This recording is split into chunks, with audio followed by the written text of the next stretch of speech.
ए, क्या बोल रहा है? सुनाई नहीं दे रहा है? जरा जोर से बोल, नहीं तो मैं बोलने लगता हूँ तो।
मारो उसे।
भाई बस कर रुक जा अभी तू। चल यहाँ से चलते, चल चल जल्दी चल, जान बच गई, चल देख मत। तुम सबके सब निकम्मे हो। 100 लोग गए थे उसे मारने, जेल में उसकी हड्डियां गल गई होंगी, पर तुम लोग उसे नहीं मार पाए। अरे 15 साल बीत चुके हैं, लेकिन सारी यादें अब भी ताजा हैं। खूनी तलवार भी उसके आगे झुक गई। घर की औरतें घर के सामने का आंगन साफ करने से भी कांपती हैं। पता है क्यों? क्योंकि उसने पूरी सड़क खून से रंग दी थी। जो देवी होलेमारी को यहाँ से ले गया था वापस हमारे गांव में आ रहा है, वो भी जेल काटने के बाद। हाँ, वो दोबारा यहाँ आ रहा है और वही हमारी देवी को वापस लाएगा। काटेरा!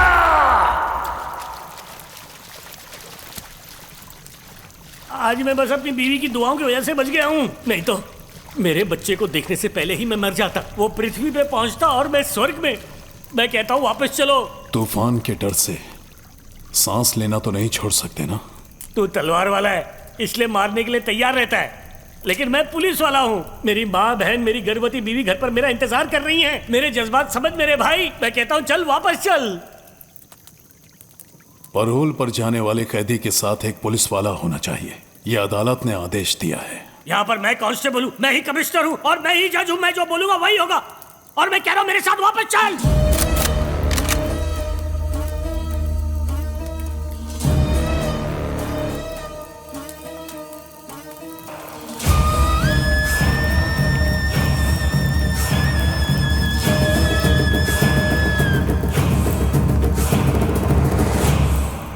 मुझे बंदूक दिखाने से तुम मेरी जिंदगी पर चलने का रास्ता नहीं बदल सकते। एक बंदूक तो क्या, 100 तोप सामने लेकर आओ, मुझे रोकने की ताकत किसी में नहीं। समझ नहीं आता तो अपनी जिंदगी खतरे में क्यों डाल रहा है?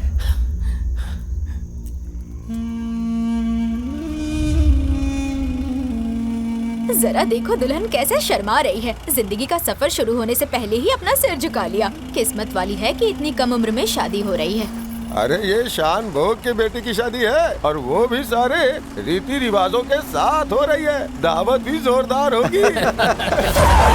अरे क्या हो गया? बिल्ली ने रास्ता काट दिया क्या? बिल्ली ने नहीं, शेर ने।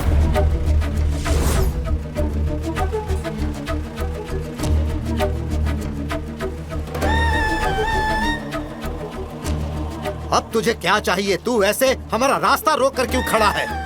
तुझे ये भारी पड़ सकता है। बेहतर होगा रास्ते से हट जा।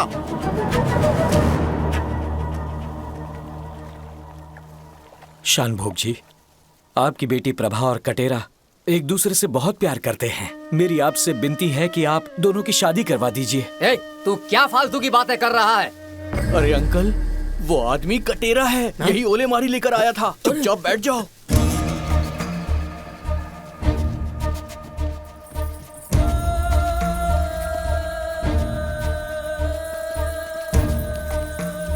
देख प्रभा, श्रृंगेरी मठ से तेरी शादी के लिए स्वामी जी पधार रहे हैं। सब यहाँ पर हैं। मैं, तेरी माँ, तेरा भाई, तेरी मौसी जो तेरा सबसे ज्यादा ख्याल रखती है। श्यामाचार तुझे स्कूल ले जाया करता था। तेरे संगीत गुरु शंकर शास्त्री भी हैं यहाँ। देख, क्या चाहिए तुझे? ये जो यहाँ पर हमारे अपने हैं या फिर वो जो तेरा कोई नहीं है? प्रभा, मैंने तुझे तेरी माँ से भी ज्यादा प्यार दिया और तेरे पिता 20 साल से तेरी हर ख्वाहिश पूरी करते आ रहे हैं। उनकी इज्जत के खिलाफ जाकर कोई कदम मत उठाना बेटा, समझ गई ना?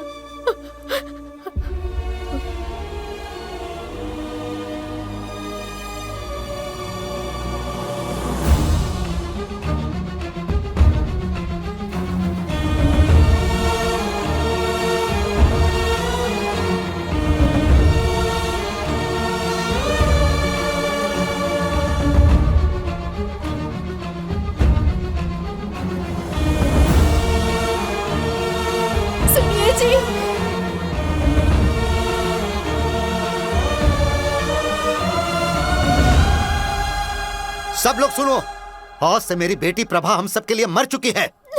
भगवान उसकी आत्मा को शांति प्रदान करे।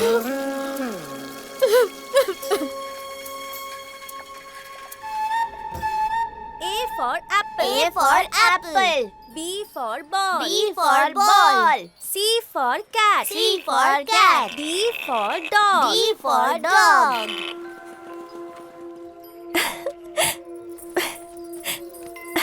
पद्दू, तू ठीक तो है ना? तू पीछे के दरवाजे से क्यों आया? सामने के दरवाजे से आता ना? ये कपड़े रख लो, माँ ने भेजे हैं।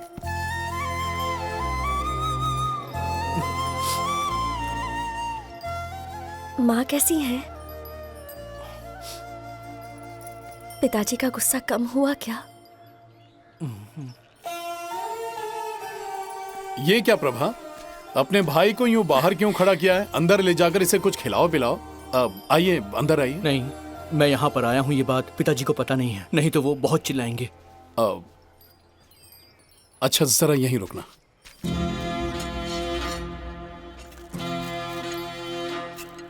एक पंडित को हथियार की क्या जरूरत? जब से कानून लागू हुआ है तब से माहौल थोड़ा खराब है। हथियार पास रहेगा तो लोग जरा दूर रहेंगे। चलता हूँ दीदी।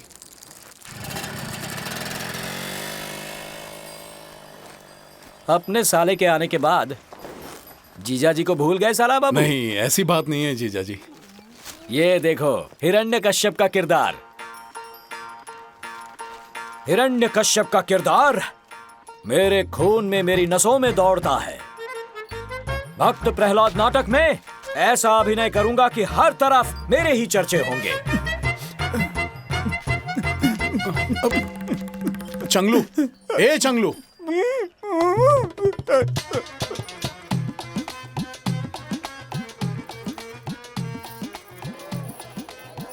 वो इस नाटक में मुख्य किरदार निभा रहा है। मैंने सबसे कहा है कि उसे देखकर तालियां बजाए। तुम देखना, उसका अभिनय देखकर ना सब लोग दंग रह जाएंगे। सबको पूरी तरह से पछाड़ कर रख देगा वो।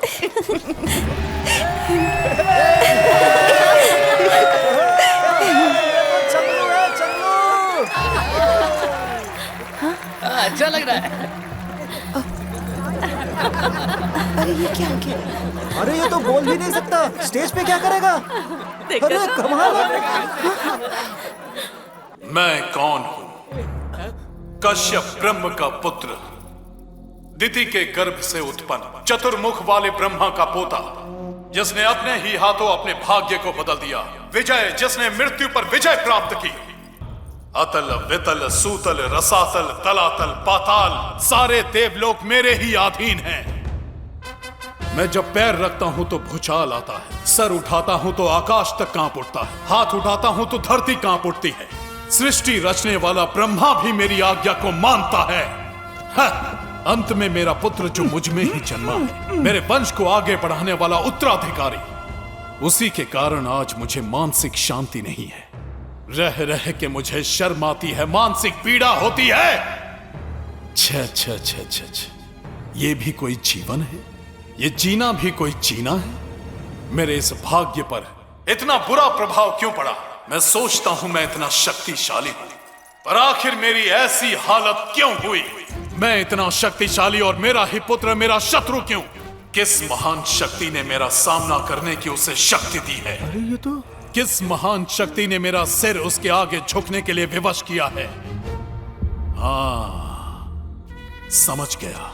वही दुष्ट है जो हमारे कुल का सबसे बड़ा शत्रु है। हरि ही इसका जिम्मेदार है।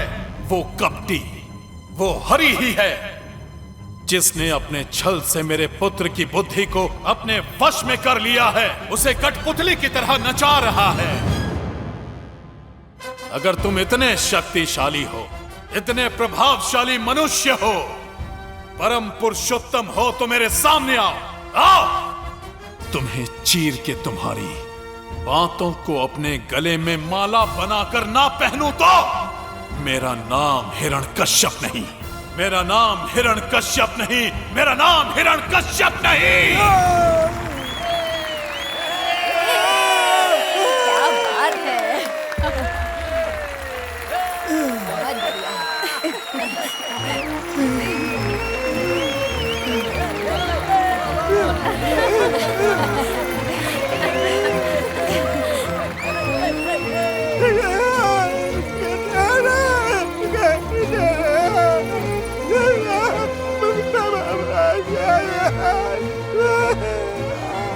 ये इतने खुश हैं कि बता भी नहीं पा रहे हैं।